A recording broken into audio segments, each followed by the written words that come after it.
Hello guys, ayan, pakita ko, i-flex ko nga itong napakalaki kong miracle fruit. Ito yung puno na miracle fruit. Marami siya ngayong mga buko. At yun na nga, may nahulog na isa pero parang hindi pa pwede. Ayan, ang laki ng bunga niya.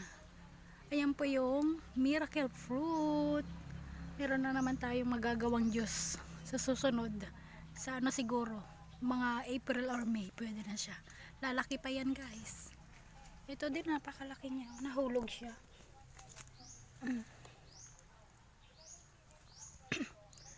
Ayan, ito po ang puno ng miracle fruit. Ayan. Sana dumami pa yung bunga niya para makagawa ng juice niya. Sarap po kasi ng juice niya. Maraming benepisyo ang miracle fruit. Ayan.